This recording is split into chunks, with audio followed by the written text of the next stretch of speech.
महाराज जी, इनका प्रश्न है कि अभी कुछ दिन पहले इनके साथ एक ऐसी घटना घटी कि जिनसे ये आत्मा से अंदर से प्रेम करते थे, वो उन्होंने इसको उनको दर्द, विश्वासघात, कलंक दिया, जिससे मन टूट गया। कई बार ऐसा बहुत बढ़िया हुआ, हमारी बात समझ रहे हो, बहुत बढ़िया हुआ, क्योंकि झूठा संसार हमें अपने प्यार में फंसा के हमारा समय नष्ट कर रहा था। असलियत सामने आ गई, भगवान से प्यार करो, संबंध जो है उनका निर्वाह करो, प्यार भगवान से करो। पति पत्नी पुत्र परिवार जितने संबंध हैं ये भगवान ने सेवा दी है गृहस्थी की, खूब अच्छे से प्यार में करो, लेकिन अंतर की प्रीति एकमात्र भगवान में दो। यही भगवान शिक्षा देते हैं। ऐसी घटनाओं से इसमें दुखी नहीं हुआ जाता, इसमें खुशी हुआ जाता है। दलदल से बचा लिया भगवान, अब अच्छे मार्ग में ले जाना चाहते हैं, ऐसे चला जाता है। कोई भी घटना अब हमारा मंगल नहीं कर सकती, हम भगवान के हैं, लेकिन हमारा स्वभाव चिपकू है, तो जब हम चिपकना चाहते तो भगवान कृपा करके उससे हमको छोड़ा देते हैं। अगर बिल्व मंगल जी को चिंतामणि वैश्या ने धक्का मार करके दरवाजे से न निकाल दिया होता तो बिल्व मंगलाचार्य न बनते। गोस्वामी तुलसीदास जी को अगर उनकी अर्धांगिनी जी ऐसे कठोर वचनों का दान न करती कि जितना तुम चाम से प्यार करते उतना राम से प्यार करते तो तुम महान हो जाते, उसी दिन छोड़ दिया और भगवान में ऐसे लगे कि महाभागवत बन गए। तो ये जो घटनाएं हमारे जीवन में घटती हैं तो हमको एक शिक्षा मिलती है। असलियत में यहाँ कोई किसी से प्यार नहीं करता है, तुम्हें हम सच्ची बताते हैं, सब भगवान से प्यार करते हैं। जैसे बहुत प्रिय पत्नी है, उसके स्वरूप को हम जानते नहीं, लेकिन जब शरीर छूटा तो आत्म तत्व तो अंतर ध्यान हो गया, जिससे हमारा परिचय नहीं था, तो हमारा कुछ वियोग बनता नहीं क्योंकि उससे परिचय नहीं था। और शरीर जिससे हमने परिचय किया वो तुम्हारे सामने रखा है, तो रोने की तड़पने की क्या बात है। तो कहता नहीं, वो चला गया जिससे प्यार करते थे। तो वो कौन था? वो स्त्री थोड़ी था, शरीर तो ढांचा पड़ा हुआ है, वो परमात्मा था। अनजाने में सब कोई परमात्मा से ही प्यार करता है, पर जान कर ले तो रोना धोना मिट जाए और ज्ञानी हो जाए। तो भगवान अपने जनों पर जब कृपा करते हैं तो ये झटका देते हैं। संसार के जो हम मिठास बांधे हुए हैं ना संबंधों में, उसमें कटुता फेंक देते हैं, तो असलियत में समझ में आ जाता है यहाँ कोई अपना नहीं, यहाँ कोई किसी का नहीं। आप खूब कमा रहे हो, खूब रुपया पैसा, तुम्हारे दोस्त होंगे, पत्नी प्यार करेगी, सब करेगी। संसार का स्वार्थ का संबंध है। भगवान कृपा करे जिनके संबंध में मिठास हो, भगवत भाव करके निकल जाओ, नहीं तो इन्हीं संबंधों के फंसाव में फंस करके जीव भगवान का भजन नहीं कर पाता, भगवान से विमुख हो जाता है। तो इसमें कोई ऐसा शोक करने लायक थोड़ी है, बहुत बढ़िया बात है। क्यों? हाँ। डॉक्टर विनोद जी ग्वालियर से। राधे राधे। राधे राधे महाराज जी, आपके चरणों में कोटि कोटि प्रणाम। महाराज जी, ऐसा कोई भी प्रश्न शेष नहीं रहा जिसका उत्तर आपने ना दिया हो और आपकी वाणी के द्वारा उसका संशय नष्ट ना हुआ। महाराज जी, मेरा एक फिर भी एक अंदर भाव है कि परम आदरणीय स्वामी विवेकानंद जी ने अपनी महासमाधि से पूर्व कहा था कि मैं इस शरीर को पुराना वस्त्र की तरह त्याग दूं, परंतु मैं कार्य करना बंद नहीं करूंगा। मैं मनुष्यता की तब तक प्रेरित कर सकूंगा जब तक करता रहूंगा, जब तक मनुष्य इस ज्ञान को प्राप्त नहीं कर लेता कि वो ईश्वर के साथ एक ही है। शायद क्या कहना चाह रहे हैं? हाँ, तदात्म है। इसका तात्पर्य क्या है महाराज जी? क्या महापुरुष अव्यक्त रूप में भी कार्य करते हैं? व्यक्ति नहीं थे, क्या थे? क्या थे? बोलो ना। विवेकानंद क्या थे? विवेक का आनंद। और विवेकानंद कभी नष्ट नहीं होता, वो जीव के कल्याण के लिए सतत प्रयत्नशील रहता है। वो यहाँ भी प्रकट हो सकता है, यहाँ भी प्रकट हो सकता है, यहाँ भी प्रकट। विवेकानंद कोई प्रकृति जनित शरीर का नाम नहीं है, आत्मानंद का नाम है विवेकानंद। विवेक सत और असत का निर्णय करने वाली वस्तु जो हमारे अंदर जागृत होती है बुद्धि में, उसे विवेक कहते हैं। तो विवेकानंद किसी भी जीव प्राणी का आश्रय लेकर प्रकाशित हो सकता है, वो शरीर की जरूरत उसको नहीं है, वो विवेकानंद है। अगर हम किसी व्यक्ति विशेष, संत विशेष की बात करते हैं तो जीवन मुक्त महापुरुष दोबारा यहाँ नहीं आते। ये कोई खेल का मैदान नहीं है, ये दलदल है। एक बार जो निकल गया दोबारा यहाँ नहीं आता। दोबारा अगर भगवान भेजते हैं तो बहुत सावधान प्रकृति का होता है, कुछ समयों में अपना काम करके चला जाता है। हर जीव में विवेकानंद छुपा हुआ है, मानते हो ना? बुद्धि में विवेका, बिन सत्संग विवेक न होई, राम कृपा बिनु सुलभ न सोई। बिना भगवान की कृपा के सत्संग नहीं होता और बिना सत्संग के विवेकानंद नहीं जागृत होता। और जिसके हृदय में विवेकानंद जागृत हो गया वो परमहंस रामकृष्ण से मिला देता है। समझ रहे ना? तो विवेकानंद किसी व्यक्ति का नाम नहीं है, विवेकानंद एक सत्ता का नाम, एक सत्य वस्तु का संबोधन है, वो कहीं भी जागृत हो सकता है। तो उस स्वरूप में स्थित होकर एकत्व भाव में जब महापुरुष बोलते हैं तो उनकी बात समझना कठिन हो जाता है। हमें लगता है वो फिर आएंगे, वो है ही हैं, गए कहाँ हैं? जो परमात्मा स्वरूप हो जाता है उसको कहीं आना जाना नहीं होता, वो हर कण में विराजमान परमात्मा की तरह हो जाता है, उसकी अलग सत्ता ही नहीं रहती। बूंद तब तक बूंद शब्द है जब तक समुद्र में नहीं मिली, और समुद्र में मिल गई तो खोजो क्या है, केवल समुद्र है ना। ऐसे ही जीवात्मा जब तक शरीर पर अहम करता है तब तक उसे कहा गया, और शरीर राग रहित हो गया तो परमात्मा ही है। ब्रह्मविद ब्रह्मैव भवति, ब्रह्म स्वरूप हो गया तो उसको आना जाना कहाँ है, वो सर्वत्र व्याप्त है। आप समझ पाए? महाराज जी, आपने भी एक वक्तव्य में एक बार कहा था कि गुरु तब तक, जब तक तुम्हारा कल्याण नहीं हो जाता तब तक गुरु तुम्हारा। सब जीवों के अंतर में गुरु विराजमान हो, बनावे ना बनावे, सबको गुरुदेव कहते हैं। तुम गलत कर रहे हो, तुम सही कर रहे हो। अंदर जब प्रेरणा आती गलत कर रहे हैं, हम अनसुनी कर देते हैं। बहुत सूक्ष्म वाणी गुरुदेव की होती है, क्योंकि अखंड मंडलाकारम व्याप्तमेन चराचरम तत्पदम दर्शितमेन तस्मै श्री गुरुवे नमः। अखंड मंडल में व्याप्त सबके हृदय में चर अचर में गुरुदेव अज्ञान तिमिरांधस्य ज्ञानांजन शलाकया चक्षुरुन्मीलितम मेन तस्मै श्री गुरुवे नमः ज्ञान प्रदान करते रहते हैं अहेतुकी, बिना कारण, बिना गुरु बनाए। लेकिन हम लोग उस ज्ञान का अनादर करके मनमानी आचरण कर देते हैं, इसलिए गुरुवाणी को समझ नहीं पाते। यही है, यही सबके गुरुदेव बैठे हुए हैं जो सत का उपदेश करते रहते हैं। हम सत में स्थित नहीं हैं, इसलिए असत आचरण करके उनकी अवहेलना कर देते हैं, इसलिए हमारी दुर्गति हो जाती है। नहीं, हृदय के गुरु को पहचान ले, बाहर के गुरु तो कण कण में विराजमान है ही है। हृदय के गुरु को पहचानना है, और जो बाहर व्यक्ति को गुरु बनाता है, गुरु को परब्रह्म नहीं देखता, उसका कल्याण ही नहीं होता है। क्योंकि गुरु साक्षात परब्रह्म हो, परब्रह्म है तो एक सीमा में नहीं है, वो असीम है, सर्वत्र है, सर्वशक्तिमान है, वो एक है, वो गगन सदसम आकाश की तरह है। तत्वमस्यादिलक्ष्यम विमलम सर्वसाक्षी भूतम, वो त्रिगुणातीतम कामना रहितम गुण रहितम, ये सब सदगुरु के स्वरूप है। महाराज जी, ये जो वार्तालाप हो रही थी तत्दृष्टि से वार्तालाप हो रही थी, जैसे वो विवेक आनंद और जैसे गुरु तत्व, तो ये एक ही है। ब्रह्म कहो, विवेक कहो, आनंद कहो, गुरु कहो, परमात्मा कहो, राम कहो, हरि कहो, एक है। दुर्गा कहो, काली कहो, जो कहो वो सब एक है। और जब उस पर हम बोलेंगे तो वो सर्व चराचर जगत में व्याप्त तत्व होगा, क्योंकि दूसरा कोई है नहीं। इसीलिए कोई भी पुराण उठा के देखो सर्वोपरि मिलेगा। देवी पुराण तो सर्वोपरि मिलेगा, भागवत तो सर्वोपरि, शिव पुराण तो सर्व, क्योंकि वही सर्वोपरि तत्व शिव, देवी, गणेश, अम्बा सब वही बना हुआ है। उमा शंकर जी, पुणे महाराष्ट्र से। जय हरि राधा। महाराज जी, आपके चरणों में कोटि कोटि प्रणाम। प्रभु, मेरे गुरु महाराज 2024 में इसी साल वैकुंठ धाम गए। प्रभु तुकाराम जी महाराज जी जब वैकुंठ धाम गए थे तब उनकी पुत्री ने उनको 3 दिन बाद पुकारा तो वो दर्शन देने आए। एक चीज ये समझ लेना, जो महापुरुष भगवान में लीन हो गए उनका अस्तित्व खत्म हो जाता है। अब आप पुकारोगे तुकाराम तो श्री कृष्ण तुकाराम बनकर तुम्हें दर्शन देंगे। आप पुकारोगे रामकृष्ण परमहंस तो श्री कृष्ण रामकृष्ण परमहंस बन के दर्शन देंगे। वो शरीर पांच भौतिक या चिदानंद एक बार जो धारण हुआ वो अंतर ध्यान हो गया। अब जो आप आकांक्षा करोगे तो जाकी रही भावना जैसी प्रभु मूर्ति दे, वो प्रभु ही आते हैं, दूसरा कोई नहीं आता। ध्यान रखना, जो भगवत प्राप्त हो गए वो भगवान, और उनमें इतना विभेद नहीं रह जाता, वो भगवान में लीन हो जाते हैं। अब आकांक्षा करोगे कि हमको अमुक संत के दर्शन हो तो भगवान अमुक संत का रूप धारण करके आ जाएंगे। जैसे अभी आकांक्षा की मुझे पत्नी चाहिए तो भगवान पत्नी रूप में है, पहचान लो।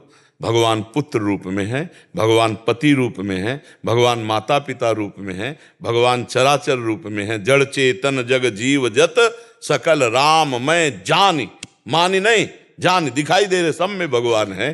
तो हम जिस संत महापुरुष की आकांक्षा करते हैं तो हमारे भगवान हमारी भावना के अनुसार उस संत के रूप में दर्शन देते हैं। उस संत का अब स्वयं कोई अस्तित्व नहीं रहा, भगवान के सिवा उसका कोई अस्तित्व नहीं, तभी तो जीवन मुक्त होता है।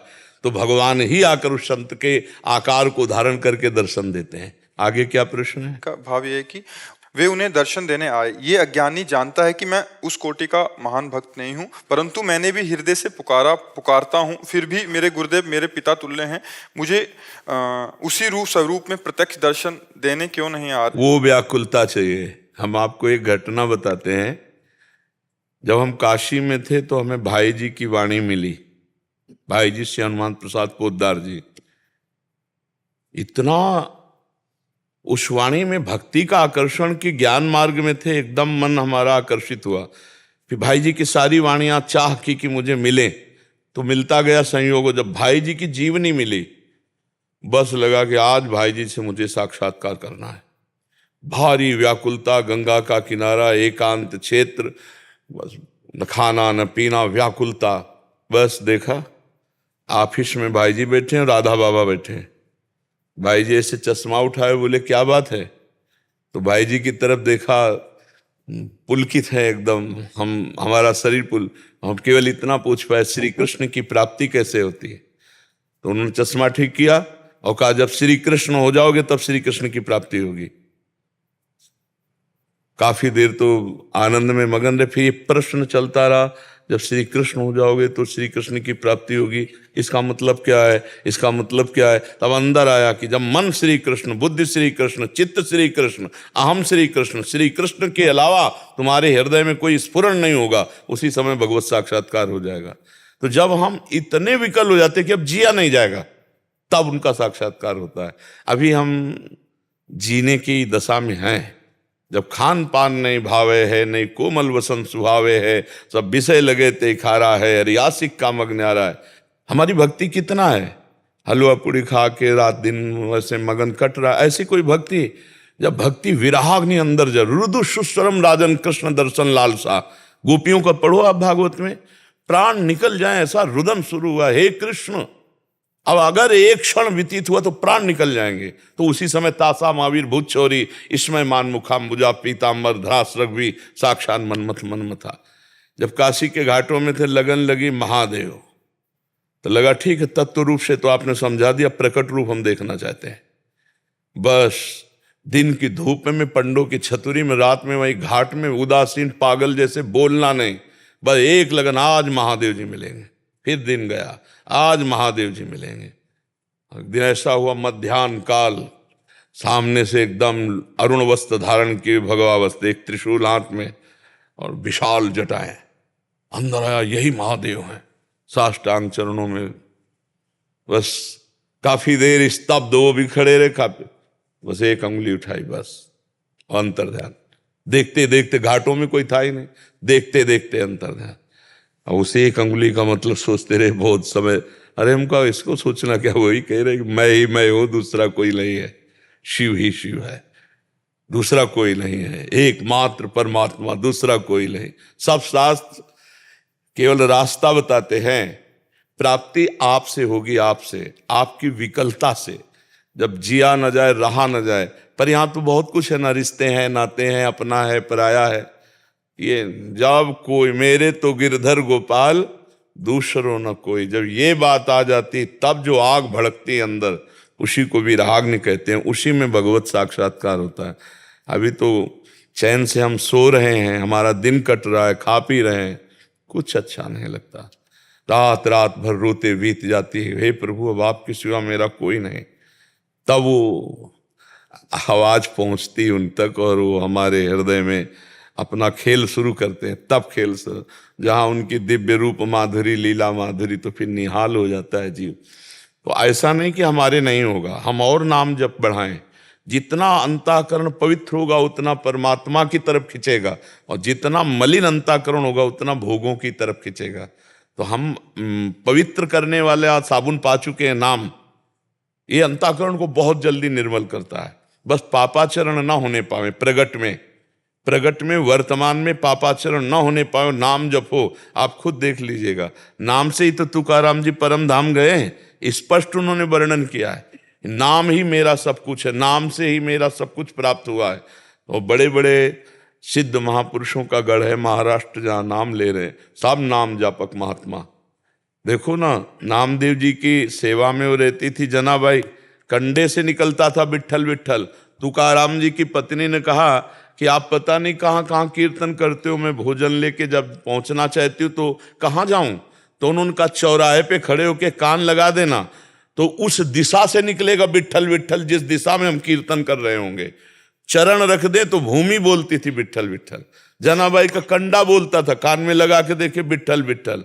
भगवान नाम जब श्वास श्वास चलता, 4 वाणी है।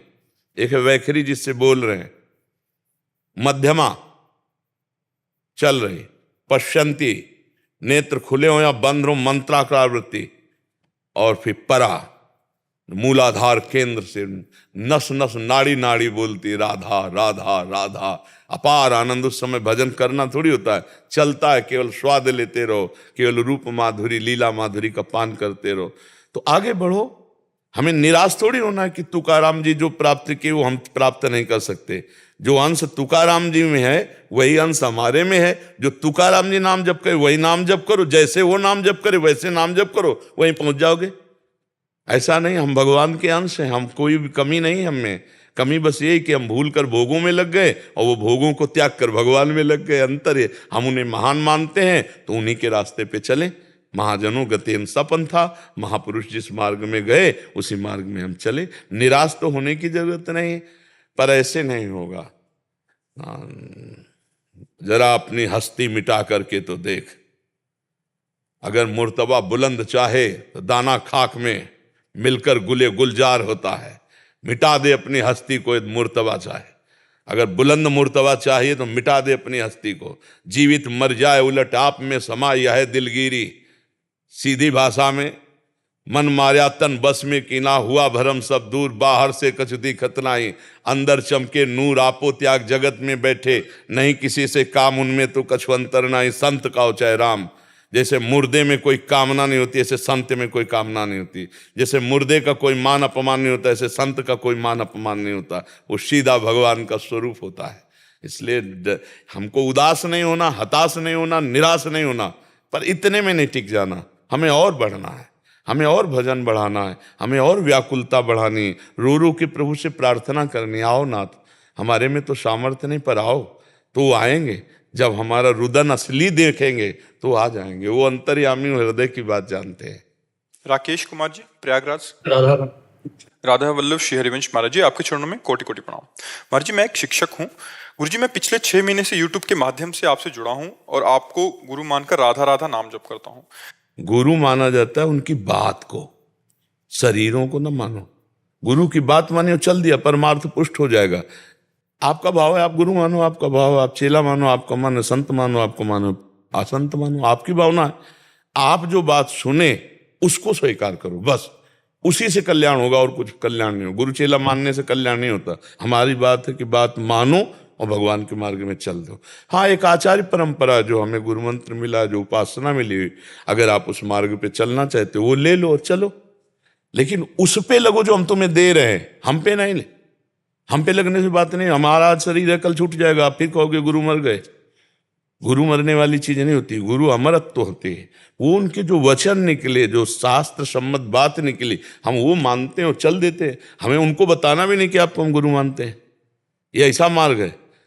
हमें बताना भी नहीं कि आपको गुरु मानते हैं। एक शब्द निकला राधा, पकड़ लिया, खत्म खेल। सत्संग सुन रहे, चुप, उठे, चले गए, अपने मार्ग में चल रहे हैं। तो देख लो, हमसे कहो या ना कहो, तुम्हारे दिमाग में हम छा जाएंगे।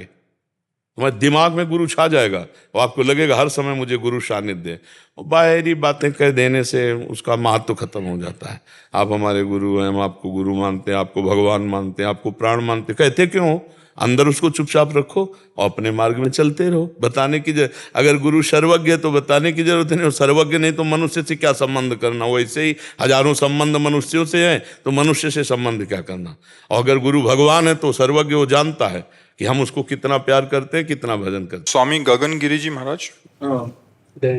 जी जी जी महाराज जी, आपके चरणों में कोटि कोटि प्रणाम।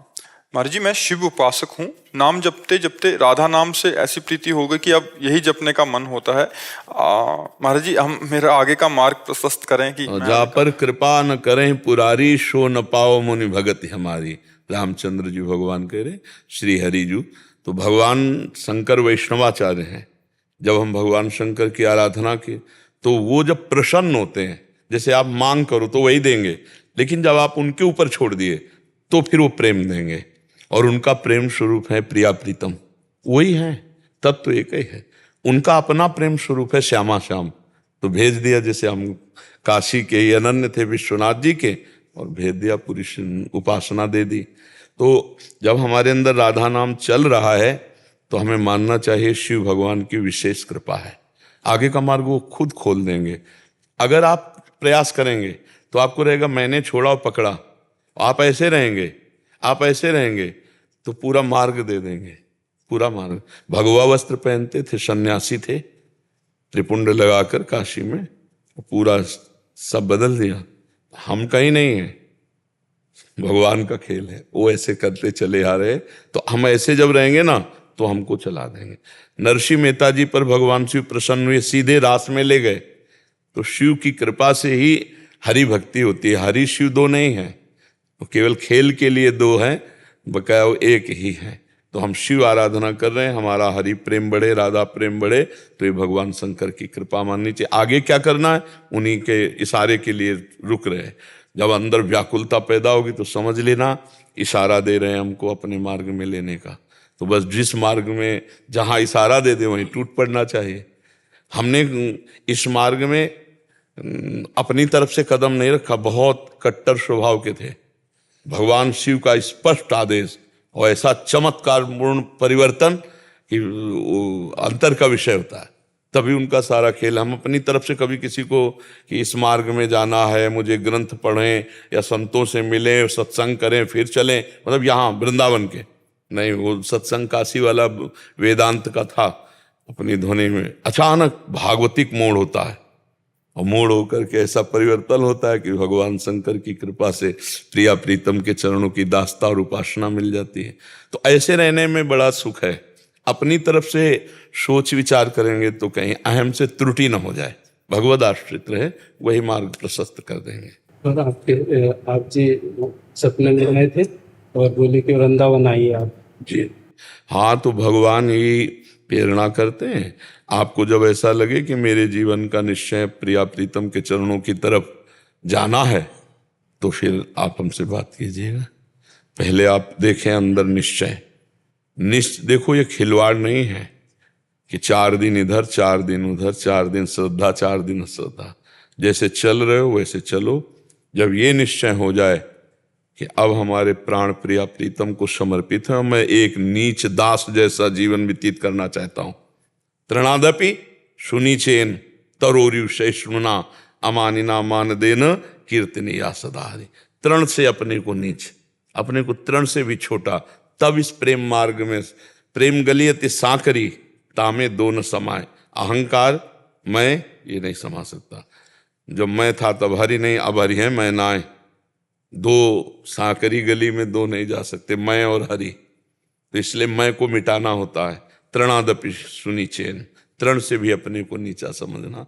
तो अभी चलो, अभी पक्का कहो, सत्संग सुनो, हृदय की व्याकुलता देखो किधर है, फिर वो रास्ता मिल जाएगा। जी। डॉक्टर नीलेश जी। राधे राधे।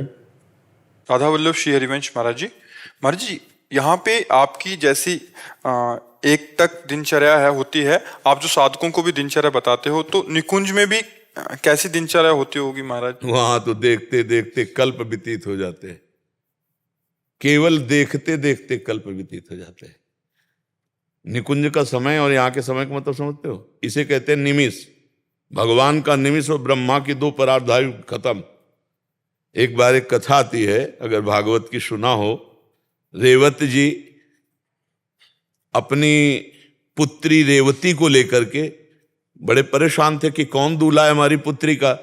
तो कई राजकुमार देखे, तो उनको इतने तपस्वी थे कि पुत्री को लेकर सीधे ब्रह्मलोक पहुंच गए। वह ब्रह्मा जी से पूछ दे कौन रचना रची है दूल्हा की। और उस समय वहां संगीत नृत्य हो रहा था गंधर्व का, तो कुछ क्षण नृत्य हुआ। तो रेवत जी ने ब्रह्मा जी को प्रणाम किया, और कैसे आना हुआ? तो उनका महाराज हमारी पुत्री के लिए 2-4 दूल्हा देखे थे, उनमें से कौन है बता दो। तो हम तो हंस पड़े ब्रह्मा जी। तो उनका हंस क्यों पड़े? बोले उनकी कुल परंपरा नष्ट हो गई है। बोले अभी तो हम आए हैं। तो बोले ब्रह्मलोक का समय और तुम्हारे मृत्यु लोक का समय। ब्रह्मलोक में एक कमल की पंखुड़ी लेकर ऐसे छेदी जाती है तो यहाँ का 1 वर्ष हो जाता है। जैसे अपने उत्तरायण दक्षिणायन देवताओं के 1 दिन। कितनी आयु, बहुत छोटी आयु है। भगवान का निमिष और ब्रह्मा की 2 परार्ध आयु। तो हमारे प्रिया प्रीतम देखकर मुस्कुराए, इतने में कल्प व्यतीत हो जाते हैं। तो यहाँ की दिनचर्या कैसे चलेगी मंगला से? ये तो हम मनुष्य हैं, हमारे 8 पैर हैं, तो 8 पैर भगवान में जोड़ने के लिए अष्टयाम सेवा बताई गई। समझ पा रहे आप? कमल भगत जी, जम्मू कश्मीर से। श्री हरिवंश महाराज जी। महाराज जी कह रहे हैं कि इनकी माँ ने आज से 15 साल पहले शरीर को नष्ट कर लिया था। महाराज जी कह रहे हैं कि अब मैं उनके लिए रोज आधा घंटा जाप करती हूँ ताकि उनको क्षमा मिल जाए और उस अपराध से, क्योंकि आपके श्रीमुख से सुना है कि शरीर नष्ट करना मतलब उनको बहुत सजा मिलती है। तो हत्या सबसे भयानक अपराध है और इसका दंड भागवतिक बहुत बुरा मिलता है, प्रीत योनि मिलती है और बहुत वर्षों तक बिना विश्राम के उसको तड़पना होता है। इसलिए आप ऐसे खिलवाड़ न समझे, जैसे लोग फेल हो जाते हैं, हार जाते हैं, व्यापार आदि में असफल हो जाते हैं, बोले वहाँ 5 स्टार होटल है क्या, आत्महत्या करके जाओगे कि तुम्हारा स्वागत होगा। बहुत बुरा दुर्गति होती है। आत्महत्या कभी नहीं करनी चाहिए, हर दंड भोग लेना चाहिए, आत्महत्या नहीं करनी चाहिए। सो जो न तरे भव सागर अस समाज नर पाए, स्वति निंदक मंदमति आत्महनन गति जाए। हत्या बहुत दुर्गति होती है। वो एक उपाय है, ऐसा तो ठीक है आधा घंटा भजन देता रहे, पर 1 सप्ताह की भागवत कर लेना चाहिए। संस्कृत से किसी विद्वान के द्वारा पूरी भागवत 7 दिन में अनुष्ठान करके उस जीवात्मा को दे दिया जाए, उसका निश्चित कल्याण हो जाएगा। माता और पिता इसीलिए संतान चाहते हैं कि अगर उनसे कोई त्रुटि हो जाए तो उनका संतान उसकी पूर्ति कर दे। तो चाहे बेटी हो चाहे बेटा हो, अपने माता पिता के उद्धार के लिए ऐसा प्रयत्न करना चाहिए। जैसे गया आदि में श्राद्ध पिंड आदि की बात कही गई है, ऐसे जीवात्मा के परम उद्धार के लिए श्रीमद् भागवत समर्थ है। अगर 7 दिन पूरा सांगोपांग 18,000 श्लोक का पाठ करके और दे दिया जाए तो किसी भी योनि में जहां भी होगी उसका मंगल हो जाएगा, उसको उन्नति प्राप्त हो जाएगी, उसको शांति प्राप्त हो जाएगी। अंकित कुमार जी। राधे राधे राधे महाराज जी। महाराज जी कह रहे हैं कि ये मतलब चाह के दूसरों के साथ अच्छा करते हैं, भला करते हैं, लेकिन आगे से हमेशा इनको दुख ही प्राप्त होता है। तो महाराज जी ये समझना चाह रहे हैं कि व्यर्थ में अहंकार है कि आप भला करते हो।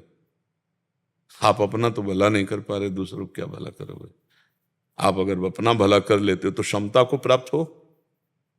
हमारा कार्य है, हमारा कर्तव्य है दूसरों का हित करना, उनका कर्तव्य। हमको बुरा बोल ले तो हम परेशान क्यों हो? आप अपना भला तो अभी कर नहीं पा रहे, तो दूसरों को भला क्या कर लोगे? क्योंकि भला करने वाला विवेक होता है अंदर, और वो है नहीं अभी, तो किसका भला करोगे? तुम क्या समझते हो 2-4 रोटी दे देना या कभी किसी की सहयोग को आ जाना इतना ही भला है क्या? इतना ही भला थोड़ी है ना। भला तो तब समझोगे जब सामने वाले में भगवान देखोगे और अपने में दैन्यता मानकर ये सोचोगे कि भगवान ने मुझे सेवा का अवसर दिया, अब भला शुरू हो जाएगा। तो तुम्हें पश्चाताप नहीं होगा कि मैंने इसके साथ अच्छा किया और मेरे साथ बुरा कर। कोई बुरा नहीं करता, हमारी सोच है। कर्म हमारे, जैसे आप हमको मिले और अचानक गुस्सा हो गई किसी घटना से, वो गाली दे दी, तो आपने पहले सोचा थोड़ी था? आप हमारा कोई वैर थोड़ी था। हमारे कर्म आपके दिमाग में बैठ करके और ऐसा प्रतिकूल व्यवहार करा दी।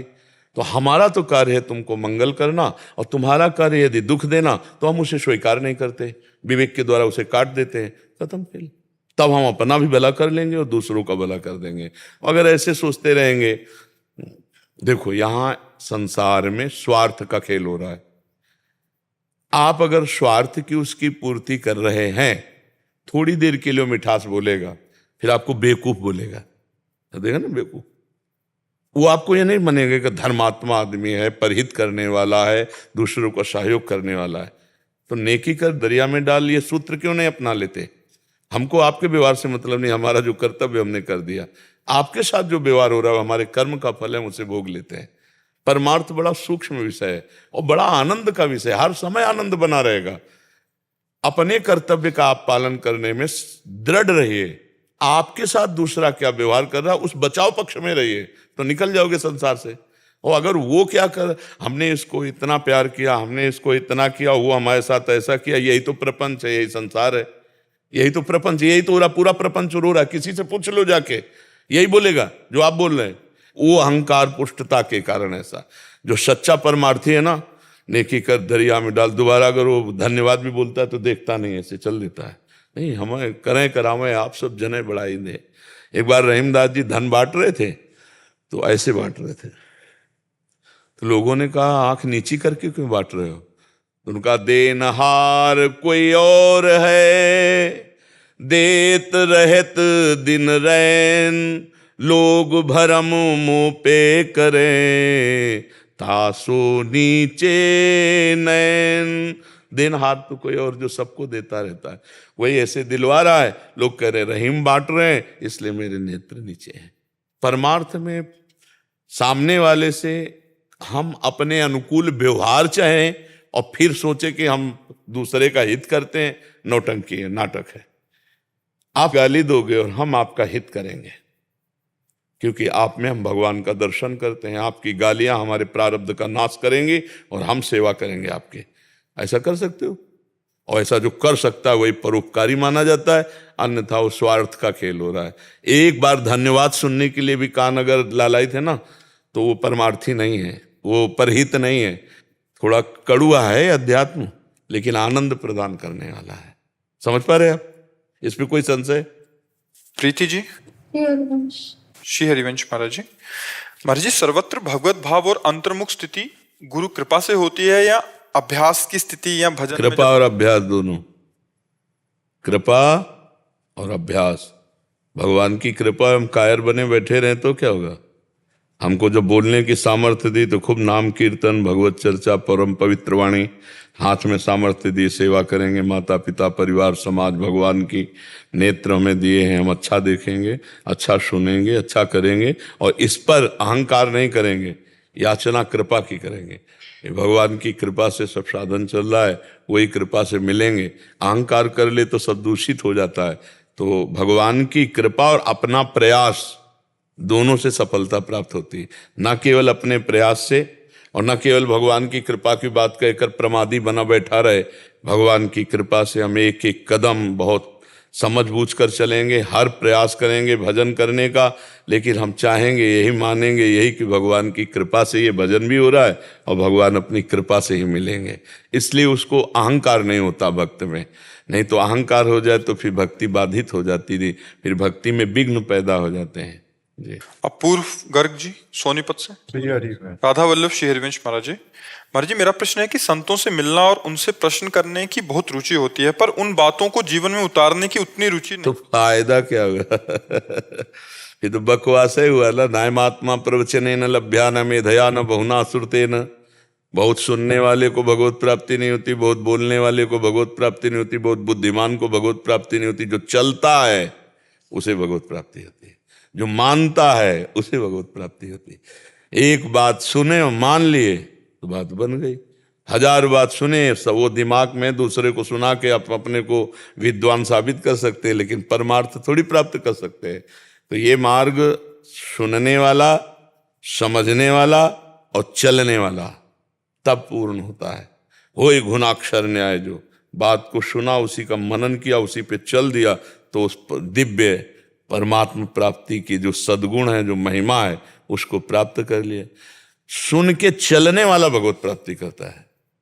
सुनने वाले तो बहुत हजारों हैं। सुन के चल दे भगवान के मार्ग में तो भगवान रास्ता आगे आगे खुद गुरु रूप में दिखाते जाते हैं। सबके गुरु भगवान है। एक चोर था गोवर्धन डाकू, बहुत नामी डाकू था। बिल्कुल सरल उदाहरण में तुम्हें बताया है। तो एक दिन राज कर्मचारियों ने उसका पीछा किया और वो भागा, घोड़ा भी छोड़ दिया, पैदल भागा। तो एक जगह देखा बहुत सत्संग हो रहा था, कथा हो रही थी। पंडित परशुराम जी महाराज कथा कर रहे थे, करमयती बाई के पिता।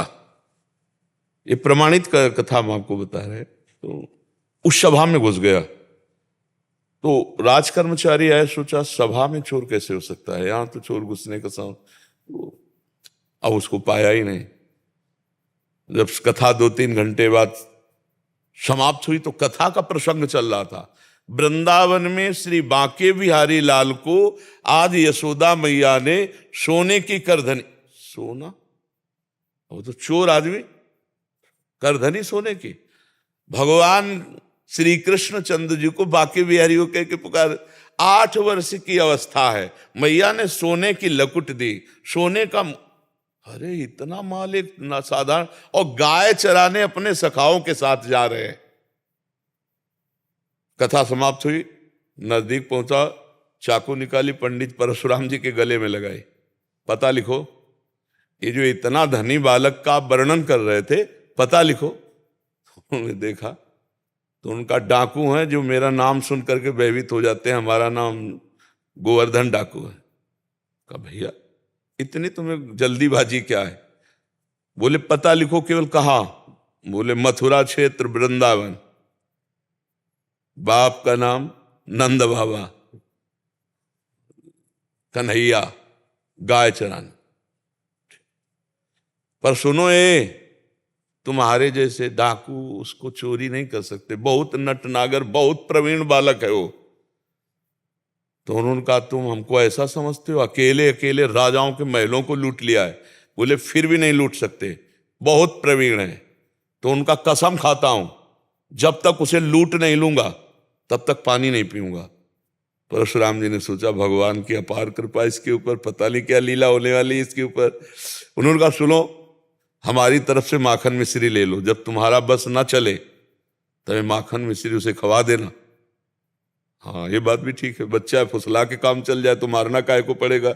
माखन मिश्री फेंट में बांधी और कहा कसम खाता हूं जब तक उसे लूट नहीं लूंगा तब तक मैं पानी नहीं पीऊंगा। पर नाम क्या बताया तुमने? इतना बड़ा नाम तो? बोले श्याम सुंदर।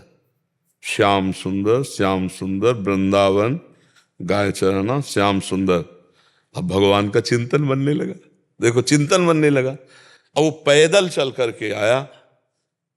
अब एकांत में जहां गाय चरते तो पूछते श्याम सुंदर की गौएं कौन है? बोले सबे हैं, ये ब्रजमंडल है, हर गौशाला भगवान के नाम की है। नहीं, बोले वो जो यशोदा मैया ने श्रृंगार करके चराने में, बोले वो तो कथा में लिखा है, प्रकट में थोड़ी अब रह गया। अरे बोले नहीं, पंडित जी झूठ नहीं बोल सकते। हम लोग चोर डाकू झूठ बोल सकते हैं, पंडित थोड़ी झूठ बोल सकते हैं। भगवान तो है ना, वो अपने भगवान को मतलब श्याम सुंदर है ना। अब एकांत में विकल हो गया और कहा अगर कोई ईश्वर है तो मुझे श्याम सुंदर से मिला दे, क्योंकि मैंने कसम खाया है बिना लूटे पानी नहीं पिएंगे। इतने में आवाज आई एक ग्वारिया पर, ए श्याम सुंदर तुम्हारी गाय इधर जा रही। अरे दौड़ा उधर, देखा कमर में हाथ रखे, न जाने कौन से गुण पर दयाली दिलीजे जाते हैं, पीतांबर की फेट, वैसे ही श्रृंगार जैसा पंडित जी ने वर्णन किया था। श्याम सुंदर, कमल नयन, मोर मुकुट और करधनी और लकुट। उसने हर चाकू निकाली, हर सखा को, वो सब सखा दिव्य, वो गायें दिव्य भगवान ने प्रकट की थी। सब सखाओं का भाग जाओ नहीं मार डालेंगे। भगवान ने इशारा किया कि जाओ इसको हमें एकांत में निहाल करना है। बोले हाँ बोल रहे। बोले तू डरता ले क्या? बोले अब काल से भी नहीं डरते, तेरे से क्या डरना है।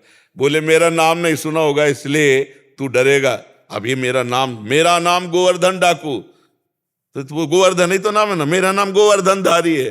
भगवान उससे जब वार्ता कर रहे हैं तो उसका जीवत्व तो नष्ट हो रहा है, अज्ञान नष्ट हो रहा है। उन्होंने देखा बड़ा प्रवीण पंडित जी कह रहे थे माखन मिश्री खवा के काम कर ले। बोले सुनो, भगवान ने कहा अच्छा ऐसा प्यार करते हो? बोले प्यार के लिए नहीं, ये सोना चांदी जो पहले ये उतराले के लिए। भगवान ने कहा ये तो वैसे ही उतार देंगे, लाओ तुम्हारा। माखन मिश्री खाई और कहा थोड़ा तुम खाओ। और जे भी भगवान ने चखाया उससे भगवत अज्ञान हो गया। अब भगवान को साष्टांग दंड, प्रभु प्रभु। एक बात सुनी कि कन्हैया गौएं चरा रहा है, चल पड़ा, कसम खा ली तो भगवान मिल गए। यहाँ जीवन व्यतीत हुआ जाता है, हलवा पूड़ी खा करके दिनचर्या का बैलेंस बनाते रहते हैं तो भगवान कहाँ मिले। जब भूख प्यास सहकर केवल भगवान के दर्शन के लिए, तो भगवान उसी समय प्राप्त हो जाते हैं। हम लोग सुनते बहुत हैं, समझदार बहुत हैं, नहीं करना चाहिए ये भी जानते हैं, लेकिन भजन ना होने के कारण हम उसको उतार नहीं पाते हैं। भजन शुरू करो अभी बात बन जाए, नाम जप करो और निश्चय करो कि मुझे इस मार्ग में चलना है। तो पापाचरण नहीं करना है, गंदी बात नहीं करनी, किसी को दुख नहीं देना, किसी का अहित नहीं करना, तो मंगल शुरू हो जाए। अभी दिव्यता आने लगी अंदर, अंदर की दिव्यता, ये बाहर शरीर का राग छूट जाता है, सोच पा रहे आप? और सबकी दीपावली मंगलमय हो, खूब नाम जप करो, कोई नशा मत करो, पराई माता बहनों की तरफ गंदी दृष्टि मत देखो, समाज एकदम प्रिय आनंदमय जीवन व्यतीत हो। बढ़िया भोग लगाओ, ठाकुर जी का कीर्तन करो, खाओ पियो, सुखमय जीवन व्यतीत करो, दीपक जलाओ, भगवान की आराधना करो, अंदर ज्ञान का दीपक, बाहर जो है घी आदि का दीपक जला के भगवान की आराधना। कोई नशा न करे, लड़ाई झगड़ा नहीं, और जुआ न खेले। ये नहीं होता दीपावली में खेलेंगे। हाँ, एक ही बार खेलने में द्रौपदी तक को हार करके 12 वर्ष वनवास, 1 वर्ष का अज्ञात, महाराज नल दमयंती, बिल्कुल नहीं। ये द्यूत कीड़ा कलयुग का पूरा घर है, कभी मत खेलना, 1 भी रुपया मत लगाना। जीवन की बाजी प्रभु के हाथ दे दो और नाम जप करो, नाम कीर्तन करो, मंगल हो जाए। महाराज जी उनके लिए जो कहते हैं कि होली दिवाली तो चलता है, नहीं, गलत काम नहीं, गलत काम ना होली चलता है ना दिवाली चलता है। गलत काम क्यों करे? जब हम रोज नहीं करते तो होली दिवाली तो पवित्र उत्सव है, इनमें हम आनंद लेंगे। व्यसन करना ये गलत बात है, ये कोई सूत्र नहीं है शास्त्र का कि होली दिवाली में छूट है? होली दिवाली में किसी की बहन बेटी छेड़ोगे, कानून तुम्हें पकड़ेगा तो लठिया करके तुम्हें जेल भेज देगा। होली दिवाली के कारण थोड़ी छोड़ देगा कि आज होली दिवाली थी इसलिए छूट गए। नहीं, गंदे आचरण बिल्कुल त्याग। कृपा करके आप हमारे पास आए हैं तो कोई नशा न करें, कोई ऐसे गंदे आचरण न करें, आपका जीवन मंगलमय हो, स्वस्थ रहें, भगवान का स्मरण करके भगवान को प्राप्त करें, यही मनुष्य जीवन का लाभ है।